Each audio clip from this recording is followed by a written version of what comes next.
Les auto-écoles manifesteront lundi. Les professionnels protestent contre une réforme jugée inapplicable. La fin d'une longue bataille pour les copropriétaires de Lyon-Plage. Le Conseil d'État confirme l'annulation du permis de construire des immeubles de bureaux. Et puis départ d'un convoi humanitaire de la Croix-Rouge ce matin depuis Saint-Quentin-Fallavier, direction l'Ukraine. Attention aux embouteillages lundi matin aux abords de Lyon. Les auto-écoles ont prévu de manifester. En cause une réforme concernant les supports pédagogiques utilisés lors de l'examen du code. Une réforme qui sera applicable dès le 18 avril prochain. Un délai trop court selon les professionnels du secteur. Cette réforme nous est un petit peu tombée sur le coin de la figure comme ça sans que l'on soit prévenu. Et nous on aimerait bien pouvoir préparer nos élèves dans de bonnes conditions. Du coup aujourd'hui on a consulté nos fournisseurs pour avoir des supports, pour avoir des livres de code qui soient adaptés à ce nouvel examen. Et on peut rien nous vendre, on n'a pas de support pour faire travailler nos candidats, donc on se dit que les candidats vont aller à l'échec et on trouve ça un petit peu dommage, et pour eux et pour la formation, pour pouvoir passer le permis dans de bonnes conditions. 500 à 600 véhicules venus de toute la région sont attendus lundi. Départ prévu à 9h à Gerland, direction la préfecture. C'est définitif, on n'en parle plus, c'est terminé, le permis est définitivement illégal. Ces immeubles de bureaux et la résidence hôtelière située quai Gilet seront-ils bientôt démolis? C'est en tout cas ce que laisse entendre la décision du Conseil d'État rendue il y a quelques jours. Il n'a en effet pas souhaité s'exprimer sur les pourvois déposés par la ville de Lyon et le promoteur immobilier après l'annulation du permis de construire. La juridiction suprême considérant donc que ces constructions sont bien illégales. Ce projet qui, au départ, devait respecter la règle du PLU, de 50% qui était consacré, qui devait être consacré aux espaces verts, avait été bafoué, cette règle a été bafouée. En gros, si vous voulez, au lieu de 8000 m² d'espaces verts, on n'en a que 2000. Donc il manque 6000 m². Et ces 6000 m², on ne peut les retrouver qu'en démolissant le bâti.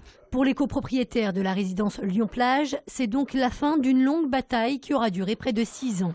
L'union fait la force, donc on arrive à déplacer des montagnes, parce que là c'était une belle montagne, puisqu'on a attaqué quand même le permis donc illégal aujourd'hui de la ville de Lyon, et puis de la SAS Lyon-Plage, qui était quand même un des promoteurs les plus puissants de la place de Lyon. Ni la ville, ni le promoteur n'a souhaité s'exprimer. Les copropriétaires, eux, ont décidé d'engager un recours pour obtenir des dommages et intérêts qui pourraient s'élever à plusieurs millions d'euros. Toute la marchandise qui va partir aujourd'hui pour l'Ukraine. La Croix-Rouge secourt des Ukrainiens. Tout au long de la journée, 4 camions remplis de vêtements chauds et de chaussures sont partis de Saint-Quentin-Fallavier, direction l'Ukraine, afin de venir en aide aux populations victimes du conflit armé qui sévit dans le pays depuis maintenant plusieurs années. 123 mètres cubes vont être chargés dans ces 4 camions qui vont mettre une semaine pour rejoindre la province de Zaporijjia, la province où la Croix-Rouge française travaille depuis 10 ans. Cette province accueille 100 000 personnes déplacées qui vivent dans des conditions extrêmement dégradées dans des gymnases, dans des centres collectifs, dans des centres aérés. En proie à de violents affrontements et à un contexte politique désastreux, l'Ukraine connaît une profonde crise humanitaire. Une situation bien trop oubliée et passée sous silence, selon Antoine Peignet. Jusqu'à présent, nous pouvions aider 8 à 10 000 personnes, mais nous avons beaucoup de mal à trouver des financements. C'est une crise dont on parle essentiellement sous un angle politique et quasiment pas sous l'angle de ses conséquences humanitaires. Et donc nous avons souhaité emmener un convoi et en même temps dire que nous avons besoin non seulement de cette générosité, mais aussi d'argent pour pouvoir sur place accroître notre aide auprès des personnes déplacées. Ce convoi humanitaire devrait bénéficier à plus de 13 500 personnes. Donc là, avant de partir en patrouille, on a téléchargé le fichier des véhicules volés qui se trouve dans la clé USB.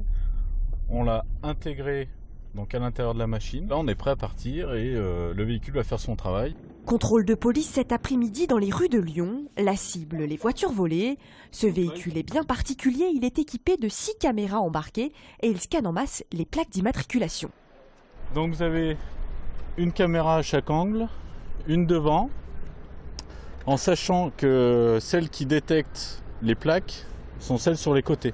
C'est-à-dire qu'il faut dépasser le véhicule ou se faire dépasser par celui-ci. On croise le véhicule, ça nous met véhicule volé, on appelle notre station radio qui nous envoie des équipages sur place pour procéder au contrôle. Véhicule volé, à droite. Chaque jour, en moyenne, ces véhicules peuvent scanner 3 à 4 000 plaques. Une efficacité redoutable lorsque l'on sait que plus de 110 000 véhicules sont volés en France chaque année. Les véhicules qui sont équipés de systèmes de lecture automatisés des plaques d'immatriculation nous permettent de faire des contrôles de masse de véhicules automobiles. On a plus de 900 000 plaques lues sur l'année 2015.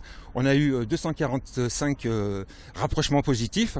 Il faut savoir que ces rapprochements positifs, c'est soit des vols, soit des véhicules mis sous surveillance. Dans l'agglomération, 7 véhicules sont équipés de ce système de lecture automatisé de plaques d'immatriculation. La place des Célestins fait peau neuve. Depuis le début de la semaine, des travaux ont débuté sur un des lieux les plus visités de Lyon, au cœur de la presqu'île. Après 21 ans, cette place présentait des signes de fatigue. Les lattes du parterre en bois exotique vont être changées pour du chêne français. Le chantier devrait prendre fin pour les beaux jours d'ici à la mi-avril.